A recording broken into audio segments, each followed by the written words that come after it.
Édification spirituelle 34, incarner la beauté. Rayonner la beauté. La véritable beauté, chez une personne, est un rayonnement qui émane de l'intérieur. Mais quel est ce rayonnement? Non. Il ne s'agit pas de quelque grâce qui émanerait d'un indéfinissable du corps et des mouvements du corps. Bien qu'il y ait de ces personnes dont la beauté s'exprime à travers les ondulations et les nonchalances de la démarche. Mais cette beauté-là n'est pas encore de la beauté, elle est seulement encore un héritage immérité de la magie des gènes. Quelque chose qui ne résistera pas réellement à l'assaut des années. Et qui se fanera sous les traits burinés du temps. Et quand il arrive qu'une telle beauté imméritée résiste au passage du temps, elle n'en devient pas pour autant réelle.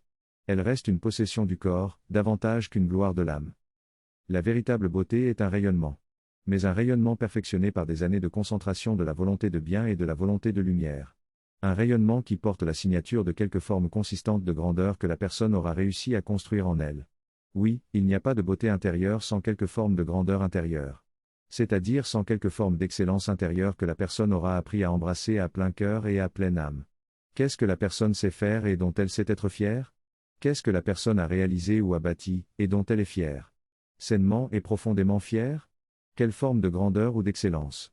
Quelle forme de magnifique ou de splendide la personne a réussi à apprivoiser?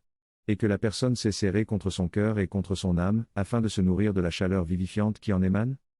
La véritable beauté intérieure vient de cette chaleur constante qui nourrit le cœur et qui nourrit l'âme, et qui vient de l'étreinte profonde entre la personne, et la forme de sublime ou la forme de magnifique qu'elle a su construire et qu'elle a su chérir.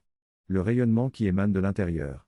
Et qui donne un éclat magnétique à la présence de la personne, et un éclat magnétique à son sourire et à sa voix. Ce rayonnement qui modèle quelque chose dans la gestuelle et dans la posture de l'être. Ce rayonnement est à la fois la signature de la beauté intérieure, et la beauté intérieure elle-même. C'est une beauté qui porte le message toujours vivant d'une grandeur réelle et d'une profondeur réelle.